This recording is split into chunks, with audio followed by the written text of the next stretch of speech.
In the icy grip of winter, as the winds howl and the snow piles relentlessly on the roads of Ontario, it's not just the weather that tests the resolve of those who traverse its highways.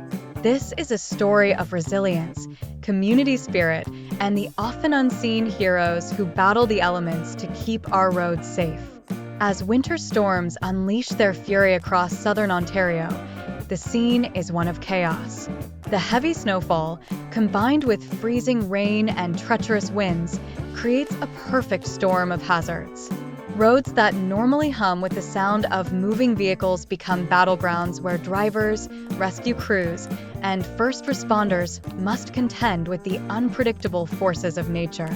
But beyond the immediate drama of these storms lies a deeper story, one of community, mutual aid, and the relentless human spirit that refuses to be defeated. When the storms hit, they don't discriminate. Major highways like the 401 and 402, which are lifelines for the region, are turned into icy labyrinths. Drivers find themselves caught in a web of traffic snarls, with vehicles sliding off the road or, worse, colliding in a cacophony of twisted metal and shattered glass. It's a scene of desperation, where the usual rules of the road no longer apply, and survival becomes a matter of luck as much as skill. But in the midst of this chaos, we see the power of community. It's not just the professional rescue crews who spring into action. Ordinary citizens, too, step up to help one another. Whether it's pulling a stranger's car out of a ditch, offering a ride to someone stranded, or simply providing a warm drink to those shivering in the cold, these small acts of kindness are the threads that weave a resilient community fabric.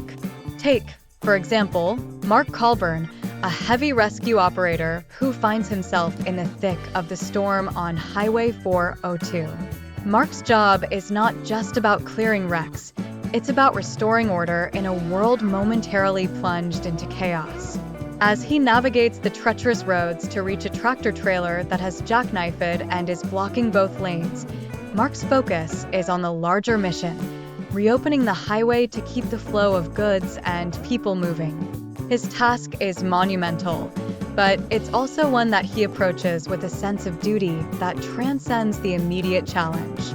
Mark knows that the quicker he can clear the wreck, the sooner normalcy can return, not just for the drivers involved, but for everyone who relies on this vital transportation artery. Mark's story is echoed in the efforts of others like Gary Vandenhovel and his crew, who have been working nonstop to keep traffic moving through these storms. Their work is grueling and often thankless, but it's essential. In a world where we often take the infrastructure around us for granted, it's these men and women who ensure that, even in the worst conditions, our society continues to function. But beyond the immediate heroics, there's a broader social impact to consider. These winter storms expose the vulnerabilities in our infrastructure, highlighting the need for better preparedness and more resilient systems. They also raise important questions about our collective response to such crises. How can communities better support one another during these times? What role should government and local authorities play in ensuring that the most vulnerable, those without access to immediate help, are not left behind?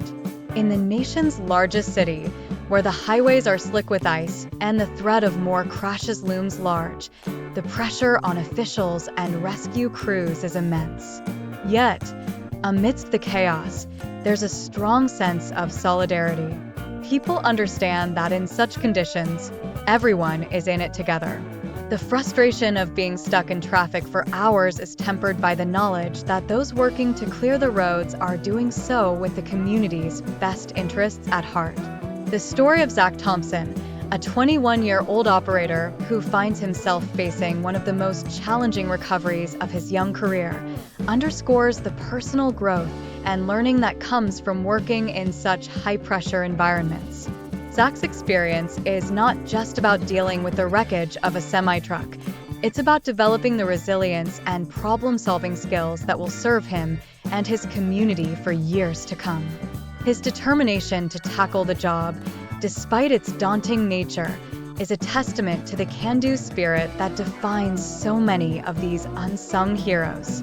As the days wear on and the storm shows no signs of abating, the cumulative impact on the community becomes more evident. Schools are closed, businesses shut down, and the normal rhythms of life are disrupted.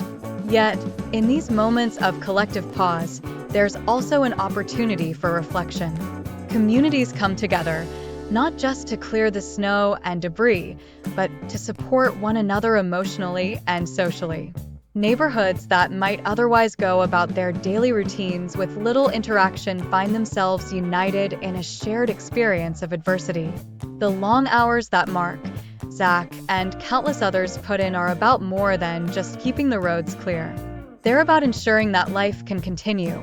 Parents can get home to their children, essential workers can reach their jobs, and those in need of medical care can access hospitals. It's a reminder that in our interconnected world, the actions of a few can have a profound impact on the many. As the storm finally begins to wane and the roads start to clear, there's a palpable sense of relief. But the lessons of the storm linger. There's a recognition that while we can't control the weather, we can control how we respond to it. And in that response, there's a powerful affirmation of community and resilience. In the end, the true story of these winter storms is not just about the chaos they cause, but about the ways in which they bring us together. It's about the individuals who rise to the occasion, the communities that support one another, and the enduring human spirit that finds ways to adapt and thrive even in the most challenging circumstances. So, as we look back on these storms and the many others that will surely come, let us remember the lessons learned. Let us continue to build stronger, more resilient communities. And let us honor the unsung heroes who, in their quiet, determined way, remind us of the power of coming together in times of need. In every storm, there's a story of hope, of courage, and of the unbreakable bonds that hold us all together. As the winter storms finally begin to subside, leaving behind a landscape scarred by snowdrifts, ice, and the remnants of accidents, the people of Ontario begin the slow process of recovery. But even as the roads are cleared and life starts to return to normal, the experiences of those harrowing days linger in the collective memory of the community.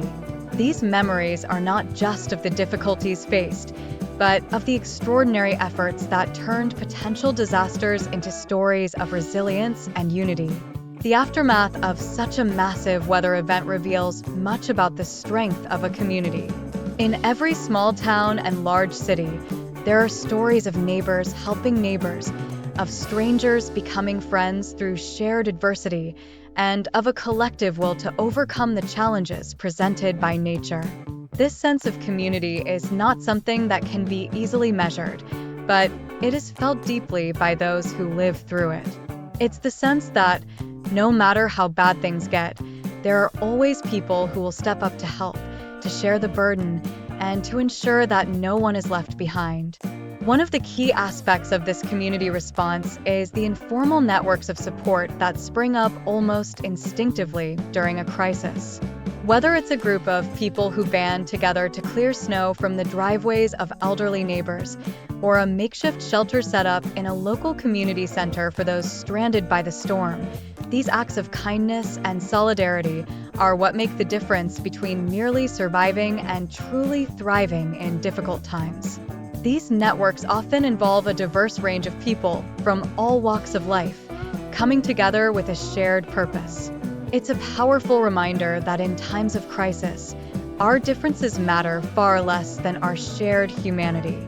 The bonds formed during these times can last well beyond the immediate aftermath of the storm, creating stronger, more resilient communities that are better prepared for whatever challenges the future may bring. The social impact of the storms also extends to the broader conversations about preparedness and infrastructure. In the days and weeks following the storms, there's a renewed focus on how communities can better equip themselves to handle such extreme weather events. This includes everything from ensuring that emergency services are adequately funded and staffed, to investing in infrastructure improvements that can help mitigate the impact of future storms.